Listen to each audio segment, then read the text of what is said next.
Bueno, primero vamos a mirar un momento el circuito y vamos a ver en qué consiste lo que nos están planteando. Tengo por un lado un circuito de fuerza que consiste en lo siguiente: dos protecciones generales, que son estas que tengo aquí, que me protegen tanto la fuerza como el mando, protección magnetotérmica y un diferencial. Tengo por otra parte el circuito propiamente de fuerza, que tiene protección contra cortocircuitos, estos fusibles de aquí, protección contra sobrecargas, el térmico F3 y el dispositivo de conexión del motor, que es un contactor K1M. ¿Vale? Un arrancador típico, protección contra sobrecargas, cortocircuitos y lo que es propiamente el dispositivo de conexión-desconexión de la bomba. Luego, en el circuito de mando, tengo su protección de mando, que es esta que está aquí. Esta protección inicial que tengo ahí es la protección del circuito de mando. Bien, luego, en vuestra hoja me parece que sale la leyenda de lo que es. Voy a comprobar a ver si nos di otro distinto, pero creo que es exactamente el mismo. Nos dice: instalación de bombeo para llenado de un depósito. Cuando accionamos un pulsador de marcha S2 y el depósito está sin agua, B1 en reposo, activamos la bomba de llenado. Es decir, tengo una marcha que va en modo manual con un pulsador, o voy a tener una marcha automática cuando el depósito se quede sin agua. El llenado de la bomba o el llenado del depósito se realiza mediante un contactor K1M, que es el que me activa la bomba. La bomba es un motor trifásico que lo activo con ese contactor que habíamos dicho que era el dispositivo de conexión-desconexión. Y luego, la bomba se para si accionamos una seta S1 o el depósito está próximo a desbordarse, B2. Es decir, tiene un par de paradas que me está diciendo ahí. Vale, ya el propio enunciado que tenéis os está dando respuesta a alguna de las preguntas que os plantea en esa primera parte. La parte de análisis del circuito, pues vimos que simplemente es entender cómo funciona, ¿no? Intentar entender cómo funciona ese circuito. Para ello, ¿qué nos fijamos? En las funciones que tengo de marcha, de paro y demás. Me preguntan en primer lugar: ¿cuál es la función de P3 en la instalación? ¿Cuál es la función de P3? P3 es una señalización ¿de qué? Del térmico, ¿no? Cuando el térmico se dispara, se cierra este contacto de aquí y deja pasar la corriente a esta lámpara, que es la señalización del térmico. ¿Vale? Muy bien. Señalización de disparo del térmico. Señalización de disparo del térmico. Bueno, una bomba no es algo que sea inusual poner ese tipo de señalización, porque una bomba que está sacando agua de un pozo, si se meten lodos en el interior, se secan mínimamente, puede llegar a trabarse el rotor de la bomba, lo que es la parte de la turbina, de la bomba propiamente, y por tanto se va a trabar el eje del motor y me va a dar un sobrecalentamiento y va a saltar el térmico. Entonces esa señalización es de bastante utilidad en este tipo de casos, porque le va a dar una pista de que si no arranca porque me está saltando el térmico, pues tengo que revisar la bomba, ¿no? En última instancia, a ver si está tupida y está trabado el eje y no puede funcionar. Bueno, esa sería la primera. Contacto o señalización del térmico a través del contacto 9798 del térmico, ¿no? De ese F3 que teníamos en el circuito. ¿Qué contactos del esquema tienen la función de marcha? Bueno, pues vamos al esquema, que es la segunda pregunta. ¿Qué contactos ahí tienen la función de marcha?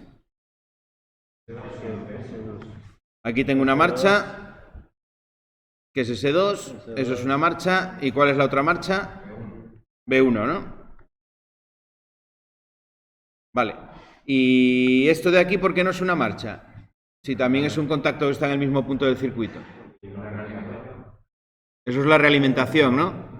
La marcha es aquel dispositivo que yo acciono para poner en marcha. El K1M yo no lo acciono para poner en marcha, el K1M es lo que se pone en marcha. Ese contacto, en cuanto yo pulse, bien en S2 o se quede el depósito sin agua, que es cuando se pone en reposo B1, ese me va a dar paso de corriente a K1M, ese contacto se va a cerrar y es el que va a mantener, una vez que suelto, funcionando la bomba, ya de manera hasta que haga una parada. Dime.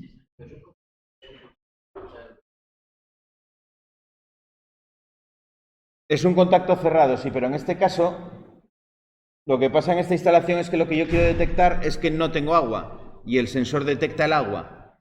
Entonces la marcha la quiero dar con la detección contraria o con el evento contrario al que el sensor detecta. Por eso tengo que cambiar el tipo de contacto de abierto, que es lo normal en una marcha, a cerrado. Cuando se quede sin agua, ahí sí tenemos, por ejemplo, imaginar un detector de boya, como los que vimos ahí en el taller. Cuando se quede sin agua, el sensor va a estar para abajo, va a estar en reposo, el agua estaría, por ejemplo, por aquí. Y es cuando el contacto se va a poner en su posición de reposo. ¿Vale? Por eso ahí es cuando quiero dar la marcha, cuando no tengo agua. A veces la lógica negativa es difícil de entender, pero en este caso es que es lo contrario. Si fuese cuando hubiese agua, pues sería contacto abierto. Un contacto abierto cuando tengo un pulsador. El contacto es abierto porque yo pulso, ¿no? Mi acción es la que desencadena la marcha. En este caso lo que desencadena la marcha es la inacción del sensor, que no haya agua. Exactamente.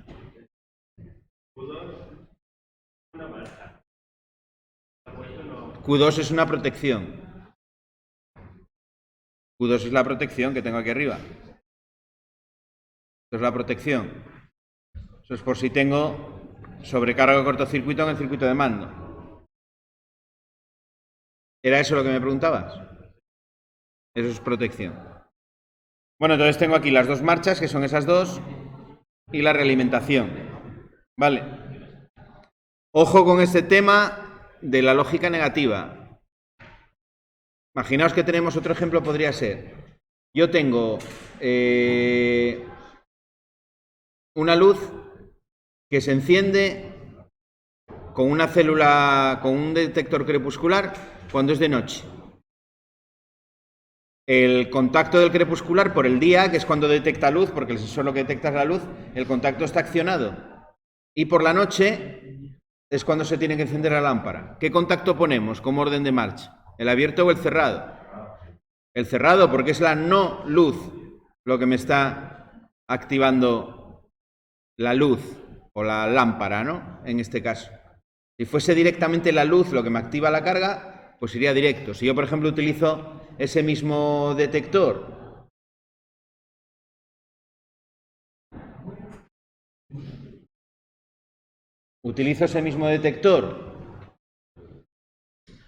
para el caso, no sé, que quiero un riego por el día, por ejemplo. Riego por el día. Si yo quiero regar cuando hay luz y el detector detecta luz, tengo que poner el contacto abierto. ¿Vale? ¿Se entiende eso? Si es la no luz, es lo contrario de lo que detecta el sensor, contacto cerrado. Si fuese para hacer una parada, haría lo mismo, cogería el contacto contrario, en vez de coger el cerrado, cogería el abierto. ¿Vale? Siempre es lo contrario. Recordad que el contacto normalmente cerrado tiene la lógica de la negación. Si tengo una negación y yo quiero invertirla, tengo que poner el contacto abierto. ¿Vale?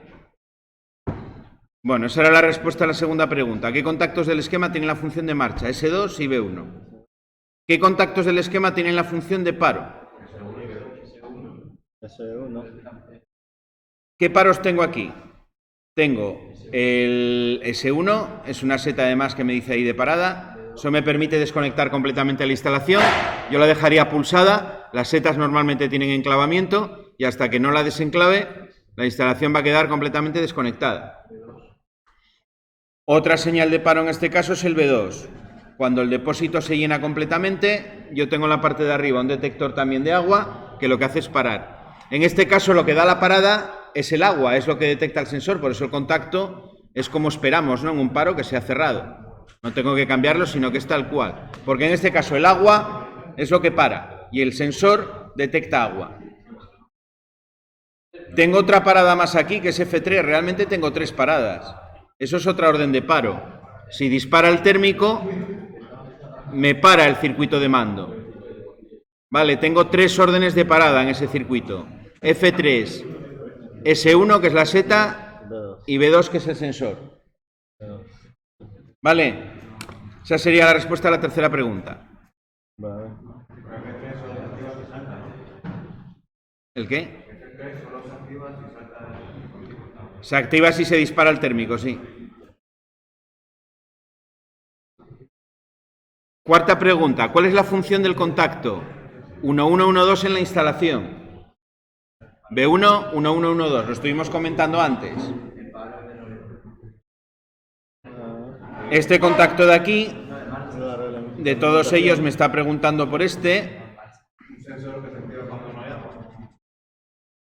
Es la función que tiene es función de marcha, ya lo habíamos comentado antes. En este caso, cuando el depósito se queda sin agua, ¿vale? Sería una marcha, en este caso automática, porque no necesita de una intervención humana. Esta instalación tiene dos órdenes de marcha, una que es manual, intervención de un operario, otra que es automática, la instalación ella misma se arranca, ¿vale? Esta B1 es la automática. Marcha automática, ¿eh? B1 sería una marcha automática, porque no va a actuar sobre él un operador, sino que es la propia instalación. No, no es realimentación en este caso.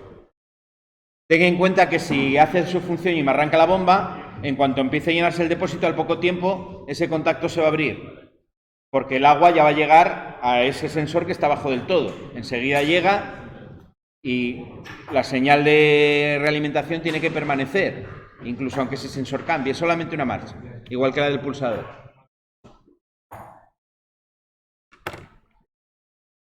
Venga, y la quinta de ese primer bloque. ¿Qué es y qué función tiene F3? También lo hemos estado comentando. ¿Qué es F3? Lo primero, ¿qué es? Es la protección térmica del motor. ¿Qué función tiene? Bueno, tiene una doble función en el circuito. Primero de todo, su función, proteger el motor desconectando con sus contactos principales la fuerza del motor. Es decir, realiza una desconexión del motor. Aquí el circuito se interrumpe. Cuando el térmico dispara, el paso de corriente aquí en la fuerza queda interrumpido, ¿vale? Por eso el motor se para. Lo habéis visto ya en el taller. Algunas de las prácticas hemos utilizado un térmico pequeño en comparación del motor y nos ha disparado. Y habéis comprobado cómo, aunque yo intento rearmarlo, si está caliente, no se rearma, no funciona. ¿Vale? Me está cortando el motor. Aparte de cortar los dos contactos que comentaremos ahora de mando, me corta la fuerza. Ahora vamos con la parte de señalización. La función que tiene es doble. La primera, interrumpir el circuito de fuerza. La segunda, que es la función que realiza a través de la parte de mando, realizar una parada y una señalización en el circuito de mando, que sería estos dos contactos que tiene aquí. Esos dos contactos tienen la función de parada, el 9596, el cerrado, y de señalización, el abierto, 9798.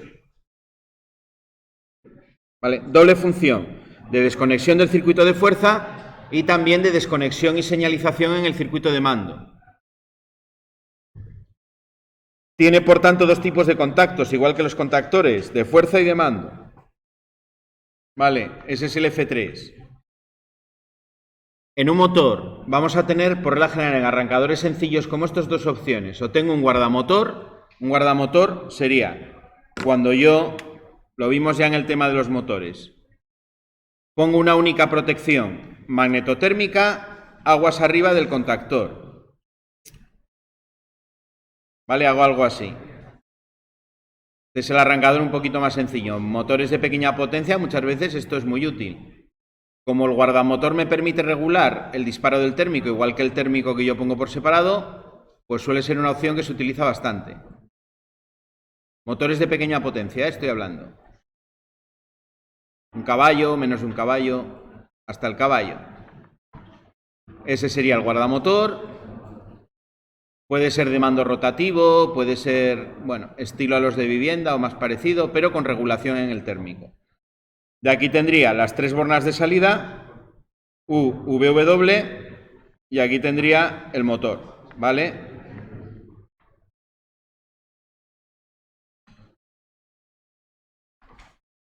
Eso sería el arrancador con guardamotor. Nosotros lo que hacemos es poner los fusibles, o en este arrancador en concreto, están los fusibles, que es la protección contra cortocircuitos, la que realiza el relé magnético en el guardamotor, y el térmico por separado, que lo pongo aguas abajo.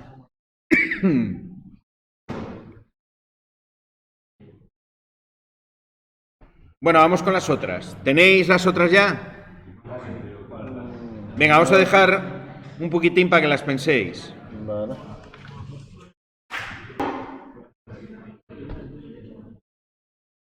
Bueno, la número 6. ¿Qué ocurre si las bornas X2, 8 y X2, 9 están en contacto por haberse instalado una de ellas al revés? Lo que nos pasa a veces en el taller. Ponemos una de las bornas al revés, la parte metálica que tienen completamente desnuda por una de sus caras hace contacto con la de la borna vecina y tengo una unión eléctrica perfecta entre las dos bornas. Están en contacto las dos bornas directamente. Bueno, vamos a ver en el esquema qué pasa. Son las bornas 8 y 9. Es decir, es como si yo tuviese un cable uniendo directamente esta borna con esta. Bueno, ¿qué es lo que pasaría?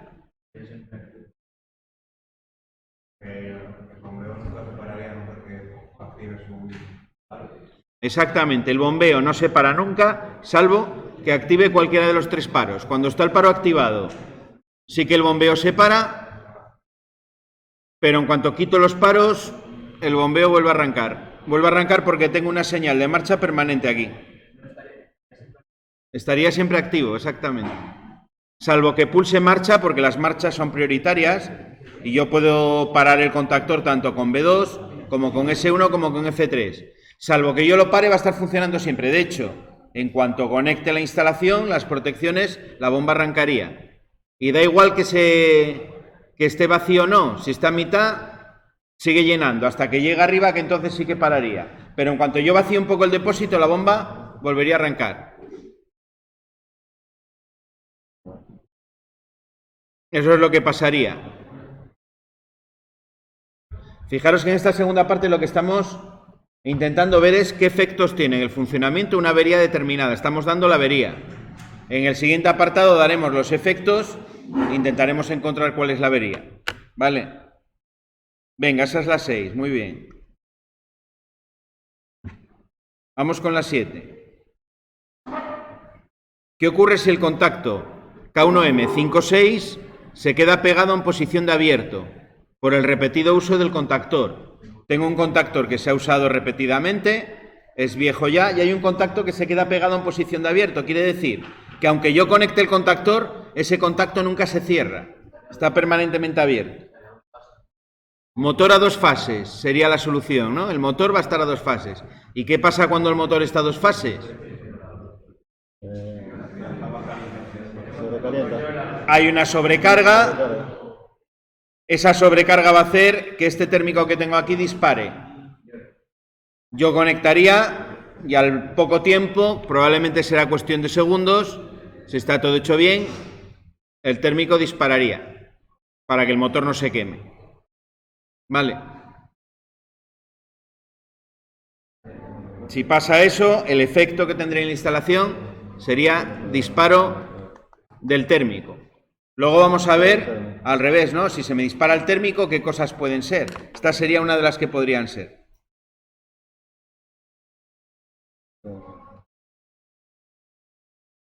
La 8. ¿Qué ocurre si dispara repetidamente la protección F1? Vamos al circuito de alimentación de fuerza. Dispara repetidamente la protección F1. Lo primero de todo, tengo que saber qué es F1.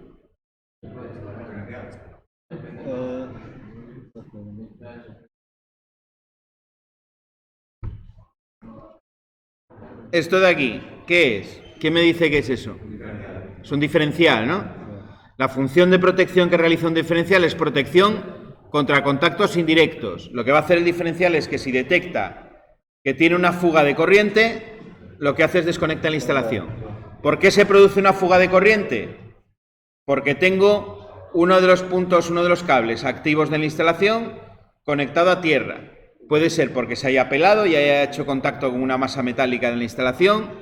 Si la instalación está correctamente y el cuadro conectados a tierra, va a producir ese disparo inmediato del diferencial. La conexión a tierra tiene la finalidad de producir la corriente de defecto.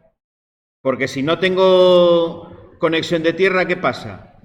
¿Qué pasa si tengo un diferencial pero no tengo tierra y tengo una derivación? Tengo un defecto de aislamiento. El diferencial de momento no salta. ¿Cuándo saltaría? En el momento en el que alguien toque la masa metálica que está en tensión, le va a dar una descarga en ese momento a través de la persona y en ese momento va a disparar. Como la protección, o si la protección es suficientemente rápida, es de los de 30 miliamperios de sensibilidad, la persona queda protegida igualmente en ese momento, porque no va a dar tiempo a que la descarga sea... ni va a dar tiempo porque disparan 10 milisegundos, como mucho, y como son 30 miliamperios, que es esa corriente que es segura, o estadísticamente no produce ningún tipo de daño, pues podríamos decir que está protegido. Por eso en el reglamento, cuando habla de viviendas, dice que el diferencial tiene que tener una sensibilidad de 30 miliamperios, para incluso aunque yo perdiese la tierra, poder proteger a las personas. Si estamos en una instalación industrial, que a lo mejor puedo tener sensibilidades de 300, 500 miliamperios, o incluso un poco más, tengo que asegurarme que esa tierra está bien, porque no está protegida la persona ya. Si yo doy y me pueden pasar medio amperio por el cuerpo, 500 miliamperios, pues puedo tener algún problema. ¿Vale? La sensibilidad se aumenta cuando tengo, en este caso no porque solo tengo un diferencial, pero si tienes varios y yo tengo unos aguas arriba de otros, para que solo me salte el que está más cerca del defecto, el que está más cerca tiene que ser más sensible. Y lo que hago es ir aumentando la sensibilidad de los que están aguas arriba. De tal manera que así solo se entera el que está más cerca del defecto. Es lo que se llama la selectividad amperimétrica. Bueno, suponiendo que tenemos todo bien, nuestra tierra, nuestro diferencial bien cableado, salta repetidamente. ¿Qué es lo que pasa entonces en la instalación? Hay una fuga de corriente, exactamente. Tengo un defecto de aislamiento, es lo que está detectando. Lo que tendría que hacer en ese caso, bueno, luego os comenta porque os hace la misma pregunta. Hay que buscar la fuga. Pero en principio, el diagnóstico sería claro. Si salta el F1 es porque tengo un defecto de aislamiento. Y eso hay que solucionarlo. Eso sí que no puedo dejar una instalación con un defecto de aislamiento. Y solucionarlo no es coger y puentear el diferencial. Puentear el diferencial te va a solucionar que la bomba funcione, pero voy a tener una instalación peligrosa para las personas. Sobre todo una instalación de este tipo donde tengo agua y demás. ¿Vale? Entonces, ojo con eso. La avería se soluciona encontrando el defecto, nunca puenteando el diferencial. Y se puentean, ¿eh? Eso en la realidad ocurre, por eso lo digo.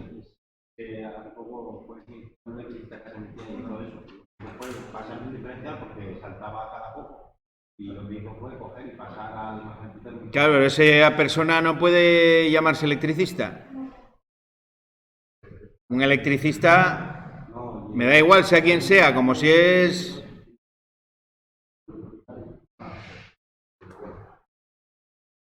Un diferencial nunca se puede puentear. ¿Por qué? Porque es un dispositivo de seguridad. Una de las prioridades que tenemos que tener como profesionales es la seguridad. Lo dice el reglamento además al principio. La finalidad del reglamento, ¿cuál es? La seguridad de las personas. La primera de todas que menciona, no quiero equivocarme, estoy hablando de memoria, es la seguridad. Tenemos que garantizar siempre en una instalación que hagamos la seguridad. O una instalación que mantengamos.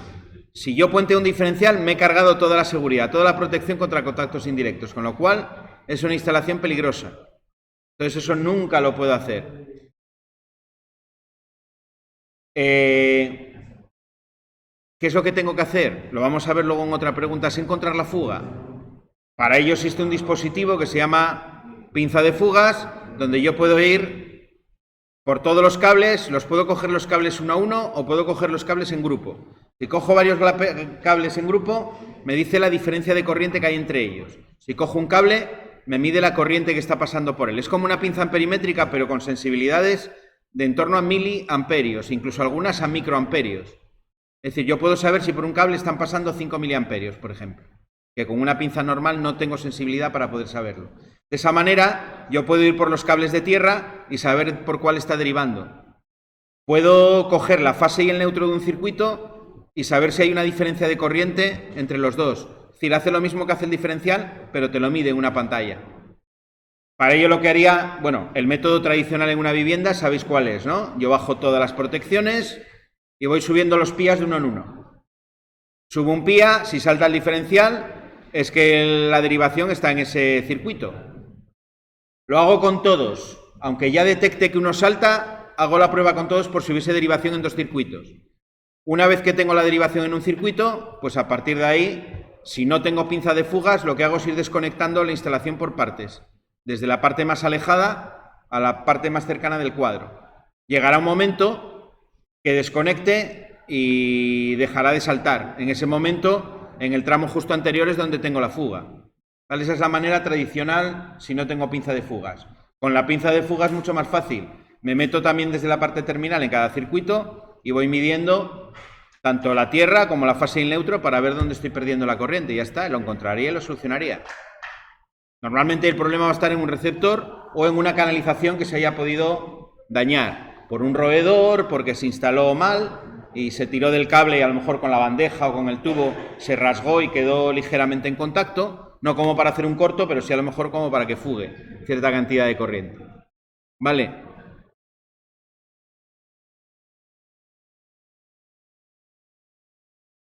La 9, el contacto F39596 se ha estropeado y no puede abrirse. Es decir, el contacto de paro del térmico ha quedado pegado también por el uso, por suciedad, por calentamiento, por lo que sea. Y no se abre. ¿Qué efectos tiene en el funcionamiento de la instalación eso? ¿Cómo se puede comprobar en un mantenimiento que ese contacto funciona correctamente? Primero, ¿qué efectos tiene? Estamos hablando de este contacto de aquí. Se queda pegado y no se abre. Vamos a suponer que salta el térmico. Es decir, el térmico salta, el motor se para. Pero, ¿qué pasa si ese contacto no actúa? Que si estaba funcionando, la bobina sigue alimentada, la bobina del contactor, es decir, este contactor de aquí, sus contactos siguen cerrados. Estoy cortando el circuito por ahí, por el térmico, pero el contactor no se desconectó.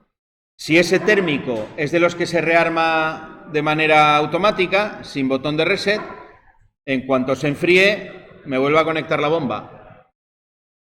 Imaginaros que alguien sacó la bomba del pozo, tiró de ella y está ahí manipulando. A lo mejor se lleva un dedo, por ejemplo. ¿Vale? Por eso es muy importante que este contacto funcione. Es otra medida de seguridad. En un mantenimiento, la manera que yo tengo de saber que ese contacto funciona es ir al botón rojo del térmico y apretarlo. Si está funcionando la bomba, arranco la bomba y le doy al botón rojo del térmico y la bomba se para, es que el contacto está funcionando perfectamente. Ya sabéis por qué os lo expliqué, que el botón rojo del térmico solo actúa sobre ese contacto. No tiene otra función que actuar sobre ese contacto. De hecho, la fuerza no la abre y el contacto abierto no me señaliza porque ese botón solo tiene la función de abrir el contacto cerrado. En el mantenimiento de un cuadro, si yo tengo un térmico de un motor, una de las operaciones de mantenimiento es comprobar que los térmicos disparan, que el circuito de mando se para cuando el térmico dispara. Y la comprobación es con ese botón rojo que tiene el frontal. ¿Vale? Otra operación de mantenimiento con esas gamas que habíamos visto anuales o mensuales, pues se puede meter.